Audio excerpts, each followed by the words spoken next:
বন্ধুরা, উত্তর পূর্ব ভারতের দিগন্তে আজ এক নতুন ইতিহাস রচিত হচ্ছে।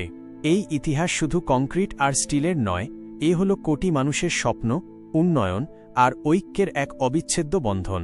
আমি কথা বলছি ব্রহ্মপুত্র নদের বুকে নির্মাণাধীন ধুবরী ফুলবাড়ি ব্রিজ নিয়ে। এই মেগা প্রকল্পটি আসামের ধুবরী জেলাকে মেঘালয়ের ফুলবাড়ি শহরের সঙ্গে যুক্ত করছে। একবার ভাবুন, এই সেতুর মোট দৈর্ঘ্য প্রায় ১৯.৩ কিলোমিটার। ১২.৬ কিলোমিটার অংশ সরাসরি ব্রহ্মপুত্র নদের উপর দিয়ে তৈরি হচ্ছে। এটি হবে দেশের অন্যতম দীর্ঘতম নদী সেতু, যা NNH 127B জাতীয় সড়কের এক গুরুত্বপূর্ণ অংশ। এই প্রকল্পের মোট খরচ ধরা হয়েছে প্রায় ৪,৯৯৭ কোটি টাকা, ৪,৯৯৭ কোটি রুপি। এই বিশাল কাজের দায়িত্বে রয়েছে ভারত সরকারের NHIDCL, জাপানের আন্তর্জাতিক সহযোগী সংস্থা জিকা, JICA।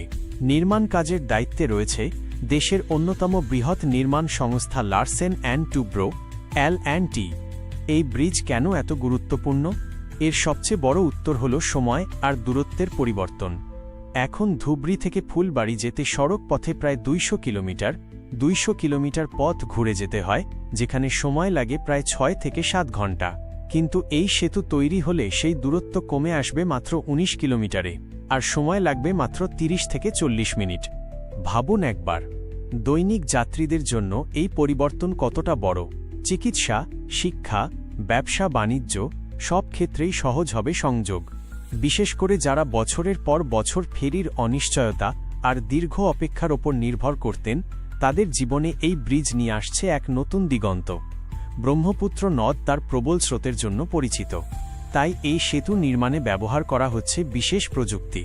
এটি একটি এক্সট্রাডোজড টাইপ ব্রিজ, যা কেবল এবং পিলারের একটি হাইব্রিড মডেল, যা সেতুকে প্রবল স্রোত এবং ভূমিকম্পের ঝুঁকি থেকেও দৃঢ় ও নিরাপদ রাখে। ব্রহ্মপুত্রের গভীরে শক্তিশালী পাইলিং ফাউন্ডেশন বসানো হচ্ছে, যাতে এটি শতবর্ষ ধরে টেকসই থাকে। মাননীয় প্রধানমন্ত্রী ২০২১ সালের ফেব্রুয়ারি মাসে এই প্রকল্পের ভিত্তিপ্রস্তর স্থাপন করেন এবং তখন থেকেই যুদ্ধকালীন তৎপরতায় কাজ চলছে। সর্বশেষ রিপোর্ট অনুযায়ী এপ্রিল-সেপ্টেম্বর ২০২৫-এর তথ্য অনুসারে এই প্রকল্পের প্রায় ৬০% থেকে ৬৫% কাজ ইতিমধ্যেই সম্পন্ন হয়েছে। এর মধ্যে নদীর ওপরের অংশে বেশ কিছু পিলারের কাজ শেষ হয়েছে এবং সুপারস্ট্রাকচার বসানোর কাজও দ্রুত গতিতে চলছে। নির্মাণকারী সংস্থা L&T এর লক্ষ্য হল মূল সময়সীমা সেপ্টেম্বর ২০২৮-এর আগেই, অর্থাৎ ২০২৭ সাল নাগাদ এই প্রকল্প সম্পূর্ণ করা। ধুবরী ফুলবাড়ি ব্রিজ শুধু দুটি ভৌগোলিক অঞ্চলকে যুক্ত করছে না, এটি দুটি রাজ্য, দুটি ভিন্ন সংস্কৃতিকে এক সূত্রে বেঁধে দিচ্ছে। এই সেতু উত্তর পূর্ব ভারতের সামগ্রিক উন্নয়ন, অর্থনৈতিক সমৃদ্ধি এবং আঞ্চলিক যোগাযোগের এক নতুন প্রতীক হয়ে উঠবে। এটি চালু হলে আসাম এবং মেঘালয়ের মানুষ পাবে এক নতুন যাত্রাপথ, এক নতুন ভবিষ্যৎ। বন্ধুরা, এই ছিল ধুবরী ফুলবাড়ি ব্রিজের সম্পূর্ণ তথ্য এবং বর্তমান অগ্রগতি।